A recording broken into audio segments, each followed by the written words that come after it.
Boa tarde, nono ano. Tudo bem com vocês? Espero que vocês estejam todos muito bem. Hoje nós teremos mais uma aula de arte remota, isso mesmo. Estamos iniciando o terceiro bimestre e também iniciaremos hoje com a apresentação de um capítulo novo. Nós iremos iniciar o estudo no capítulo 4, que está na página 47. Então, por favor, peço que vocês peguem o material de vocês para acompanharem a nossa aula. Sejam muito bem-vindos à nossa aula, certo? E nós vamos falar hoje de um assunto bem interessante também. Nós vamos falar sobre o tema a arte como representação. Isso mesmo. Nós já percebemos que a arte está presente em nossa vida o tempo todo. Nós estudamos no capítulo anterior a relação da arte com a nossa fé. Nós vimos que também existe como fazer essa relação e que a arte está presente, inclusive, nas nossas vivências de fé. E agora nós vamos ver como nós podemos utilizar a arte para nos representar, não é verdade?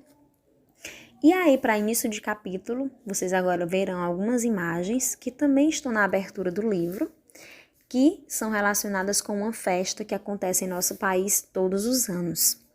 Acredito que você já tenha identificado que festividade é essa, não é verdade? Então, o nosso país, ele é palco para o mundo, é palco durante o seu período de carnaval. Todos os anos é realizada em nosso país essa festa. E São Paulo e Rio de Janeiro, eles são responsáveis por atrair, a atenção de muitas pessoas para ver os desfiles das escolas de samba. Isso mesmo, muita gente do mundo inteiro viaja para o nosso país para assistir ou participar desses desfiles de escolas de samba, que são um verdadeiro espetáculo artístico.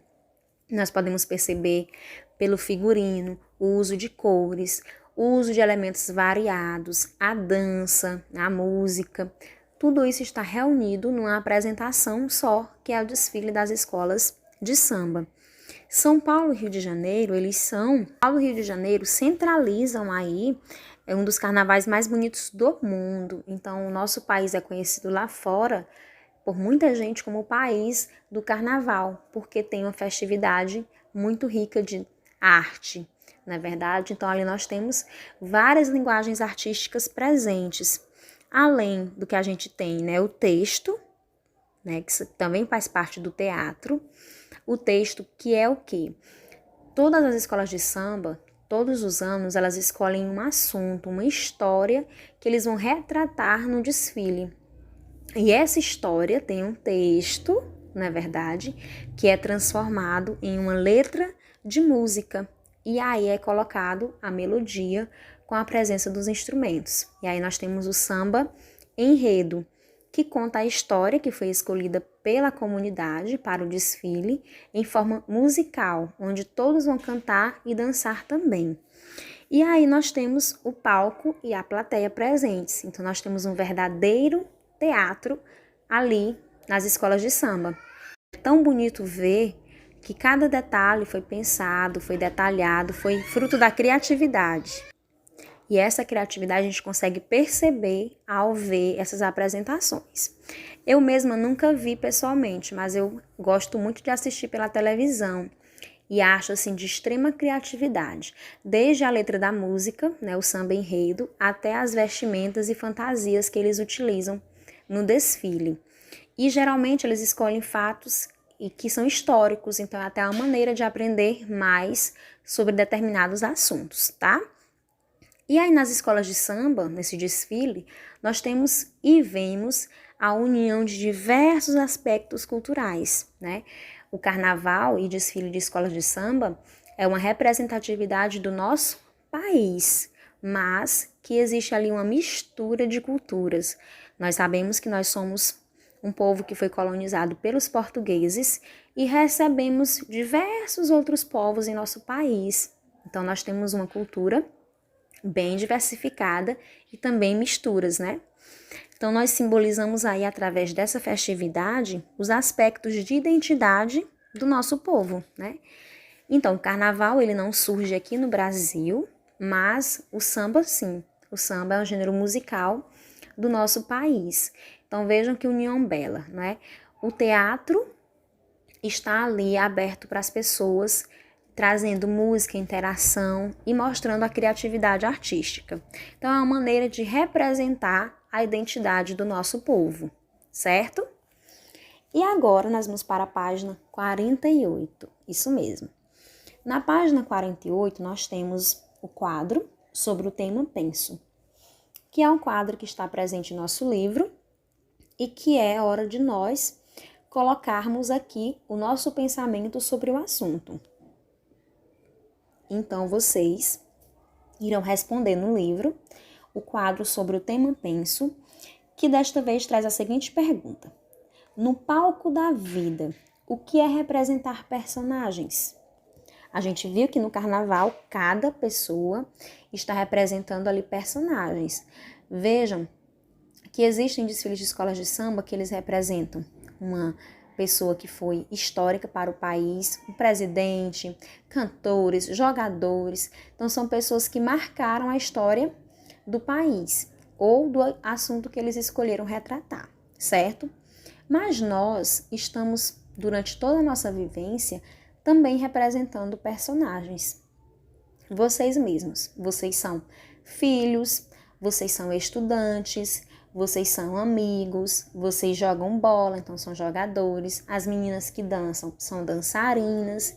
Então, nós temos diversos personagens que nós podemos representar durante o nosso dia a dia, tá? Então, por exemplo, existem coisas que vocês fazem com os amigos e falam que quando vocês estão com a família, não fazem. Assim como tem coisas que quando vocês estão com a família, atividades que vocês realizam, mas que vocês não realizam, por exemplo, na escola. Então, nós estamos representando os personagens, não é verdade?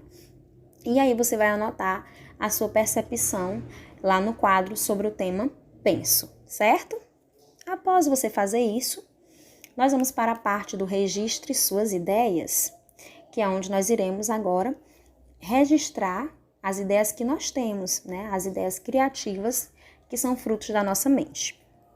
Então, como nós representamos personagens durante toda a nossa vivência, a gente sabe que no palco o artista ele pode ser quem ele quiser, não é verdade? E ele pode se caracterizar a maneira que ele quiser. Pode pintar o rosto, colocar uma maquiagem, fazer um penteado no cabelo diferente, utilizar uma roupa característica, né, escolhida por ele. Pode ser um palhaço, pode ser um mágico, pode ser um rei, um policial, um professor, um médico, pode ser um super-herói.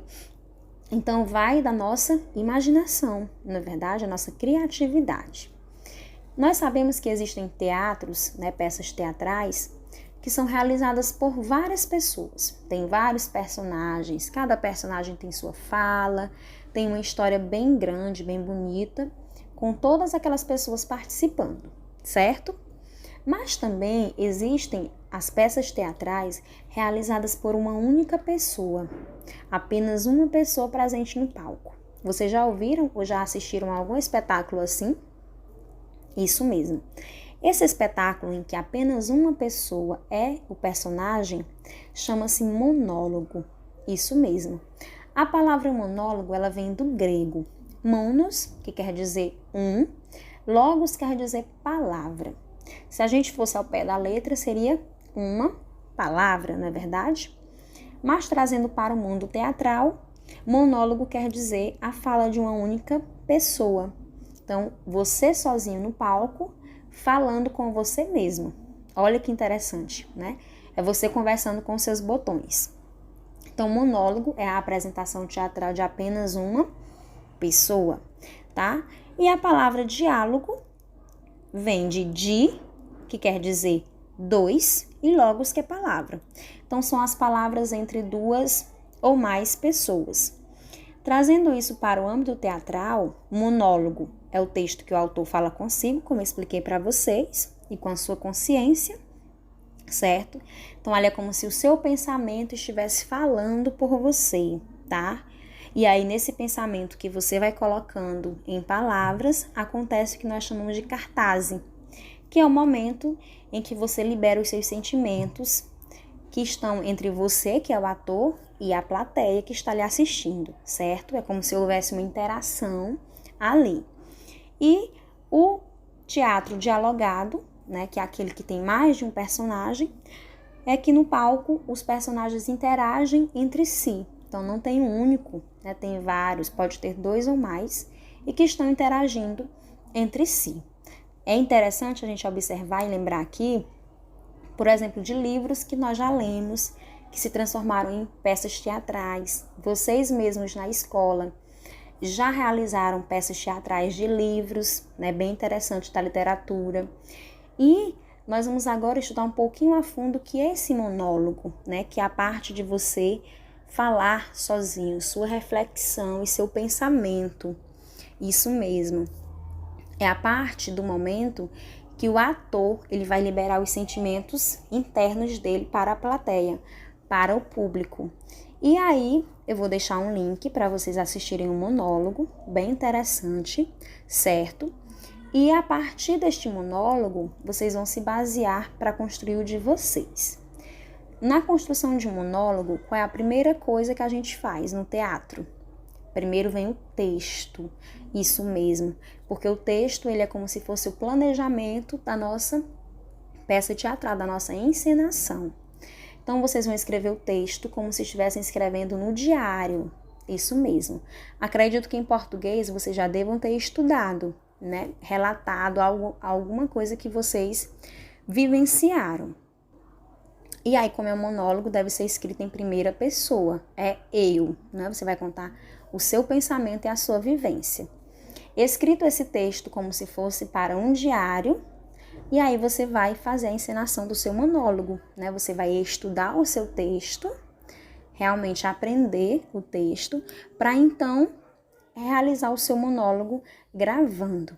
Então, depois do texto feito, que você relatou sua experiência, e aí eu indico para vocês, por exemplo, o tema de vocês relatarem a experiência de vocês durante essa quarentena, nesse período de pandemia, certo? Vai ficar bem interessante vocês relatarem como vocês estão conseguindo, né, vivenciar e sobreviver durante esse período, certo? Então é algo mesmo bem pessoal. E aí vocês vão, depois de aprender o texto de vocês vão gravar esse monólogo para mim, de no máximo 2 minutos, tá, gente? É algo pequeno, não precisa ser um monólogo enorme, é algo pequeno. Você vai poder escolher um cenário a seu gosto, vai poder vestir a roupa que você escolheu, penteado, maquiagem, tudo a critério de vocês. Lembrem-se que vocês são os criadores deste monólogo, então vocês podem ser o que vocês quiserem, o palco é de vocês, tá? E aí vocês vão conversar esse monólogo, apresentar para nós e vão me enviar no PV, tá? Como essa atividade ela requer bem mais empenho, vocês têm 8 dias, na verdade 9 dias para entregar. Então vocês vão poder me entregar esse monólogo até sexta-feira que vem, certo? Qualquer dúvida que vocês tiverem em relação à construção do monólogo, vocês podem me procurar no PV, estou à disposição, certo? Então, características de monólogo. Primeiro, texto teatral escrito em primeira pessoa, que é você. Um texto curto que conte seu relato de experiência com a quarentena, nesse período de quarentena que nós estamos vivenciando. E você vai poder se caracterizar à sua maneira e escolher também o seu cenário, tá bom? Boa atividade, bons estudos e criatividade, moçada. Confio no talento de vocês. Vocês são os artistas e o palco é todo de vocês. Um beijo, até a próxima aula.